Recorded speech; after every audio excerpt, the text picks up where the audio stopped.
Welcome guys! In this video, I will give you 20 amazing tips and tricks that you need to know, and they may help you.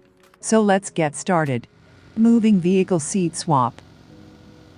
When you see an enemy while you're driving vehicle, you can swap your seat and start shooting. By doing this, you may lose some of your critical accuracy, but it's still better than jumping from a moving vehicle and losing 80% of health. You may need to be careful while doing this because your vehicle will hit the brake when you swap seats and eventually stops moving, which makes it easier for enemies to kill you. So it's better to get down from the vehicle and find a cover. Speaking of cover, you can use your vehicle as cover in some situations. But there's a gap between tires. From this gap you can get shots, so it's better to burst the tires and use the vehicle as cover. Now I think you might be safe from getting shots from below the vehicle.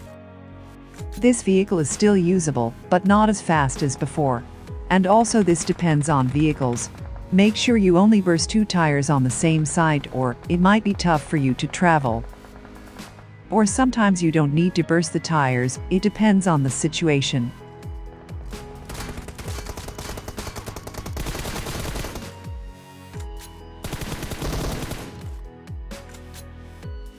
You can kill people by shooting from below the object, like a fake car in boot camp, or in military base bridge and many more. This trick works only when legs are visible.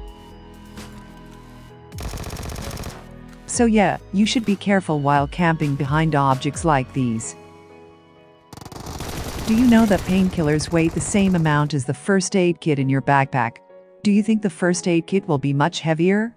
But the painkiller is quite heavy in your bag.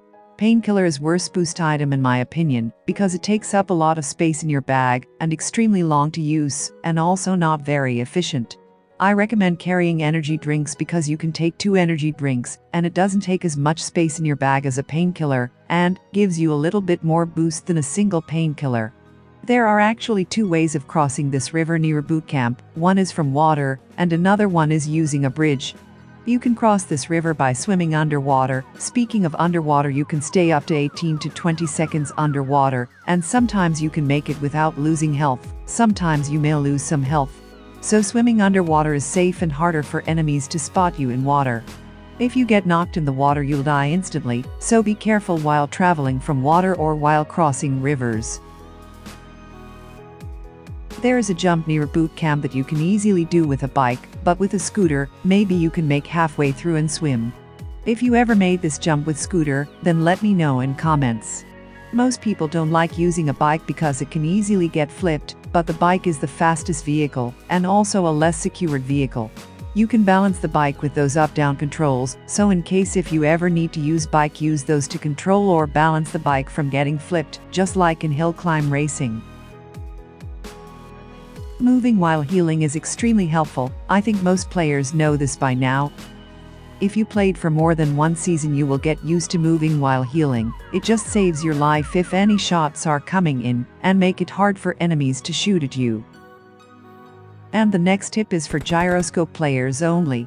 Having a different sensitivity for sniping and spraying is really helpful. Change your sensitivity when you want to snipe and change it back to normal after. This may be hard at starting, but you'll get used to it. This tip is about game mechanics. Your right peek actually exposes less of your body than left peek does. It's basically the way the character model works. Left peek is going to reveal more of your body, means bigger hitbox and more chances of getting hit than if you right peek.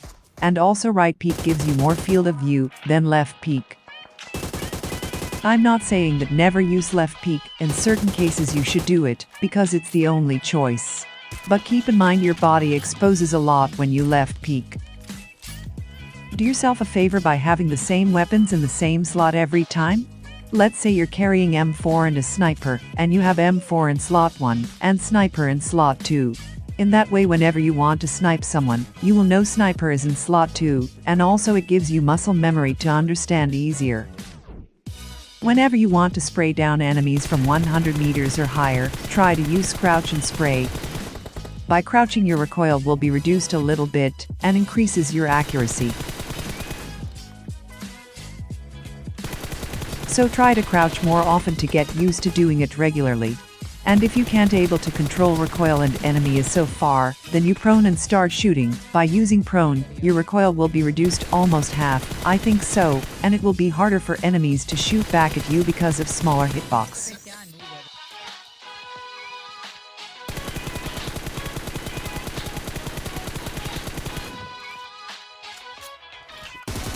And maybe sometimes crouching and proning might be useful in the close range too.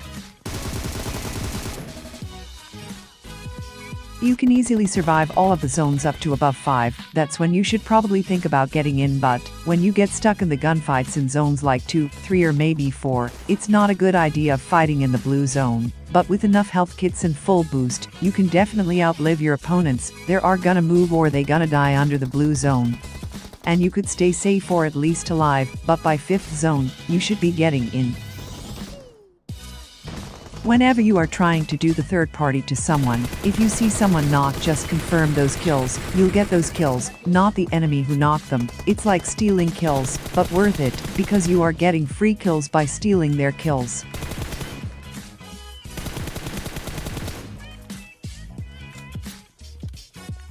Cooking those nades is probably one of the most important things to learn. However, you want to learn it either going training grounds or count in your head and getting lucky. If I start throwing nades behind that house, those guys will have plenty of time to get away. However, if I cook it perfectly, and this guy will die and not stand a chance of getting out. So do yourself a favor by getting really good at cooking these nades, because they make you a better player. And next thing is pre-fire. Pre-fire plays an important role. Whenever you want to push, do it with a pre-fire, it always helps, and do it more often to get good at it. The more you play, the more common hiding spots you know.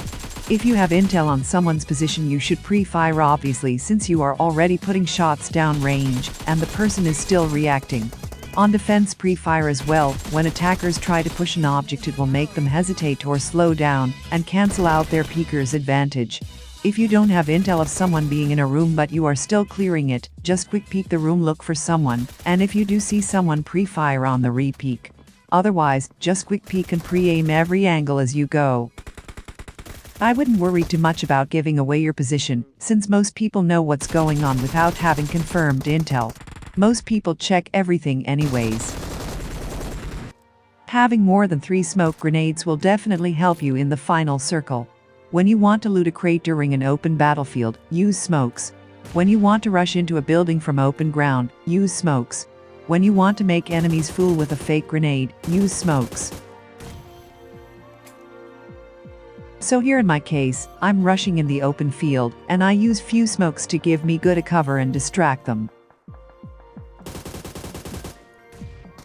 Try to use the highest sound settings for headphones or earphones, which makes easier for you to listen to enemies' footsteps and locate them easily. Gun sounds will be loud at starting, but if you keep on playing on highest sound settings, you'll get used to it.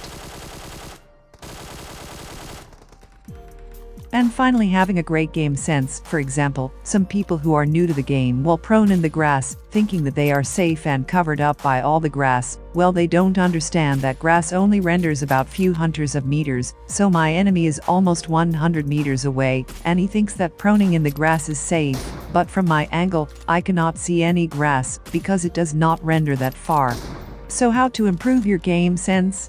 Well, by playing and understanding how game works, the more time you spend on the game will increase your game sense, and also try to watch some esports, which will give you some more details about game sense and how pro players play.